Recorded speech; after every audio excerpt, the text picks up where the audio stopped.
Hello viewers, কেমন আছেন সবাই? আশা করি ভালো আছেন। আমি মুন্নির রান্নাজুরি চ্যানেলে সবাইকে স্বাগতম। তো আমি আজকে আপনাদের জন্য নিয়ে এসেছি দারুণ সুস্বাদু রসুনের আচার, তেঁতুল দিয়ে রসুনের আচার। তো প্রথমে আমি রসুনগুলো ছিলে নেব।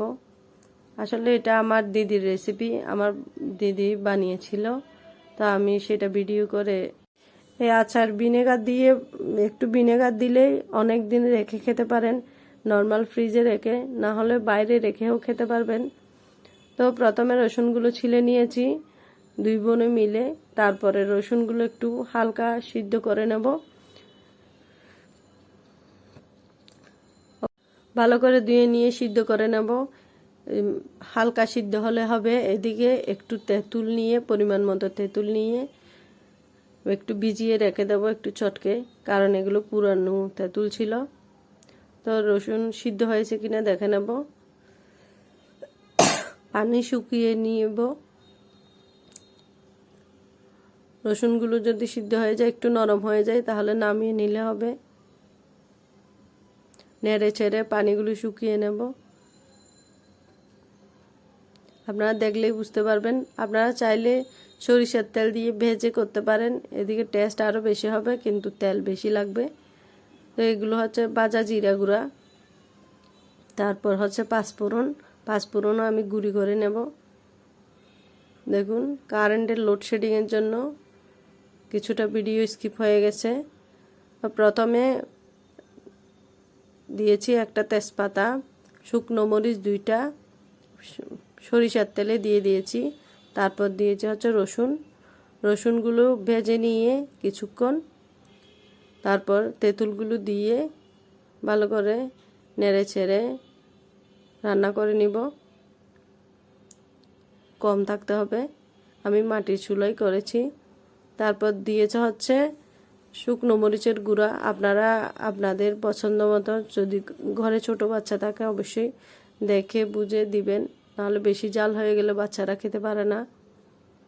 দেখুন কতটা লোভনীয় লাগছে দেখতে। এতটা লোভনীয় হলে খেতে কেমন হবে আপনারাই বলে যাবেন।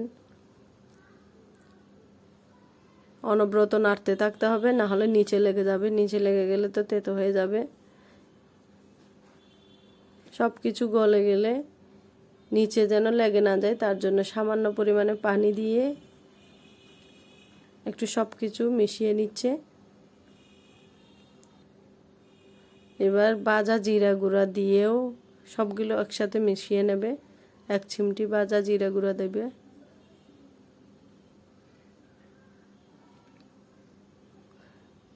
তারপর পাঁচফোড়ন গুঁড়ো করে নিচ্ছে।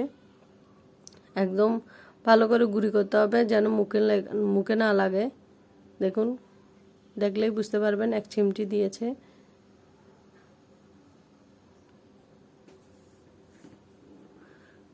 তারপর লবণ, পরিমাণ মতো চিনি, সব কিছু দিয়ে ভালোভাবে নাড়তে থাকতে হবে।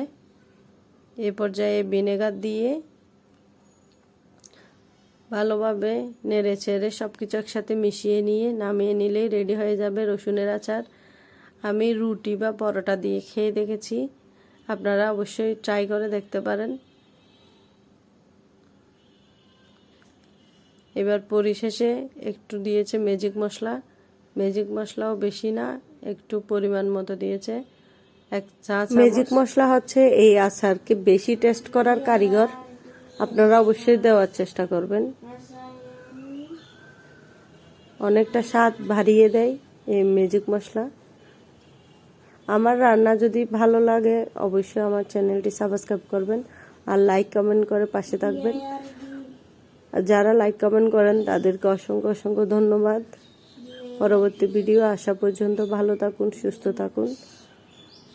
আজকের মতো টাটা। অবশ্যই এই আচার করে খেয়ে দেখতে পারেন।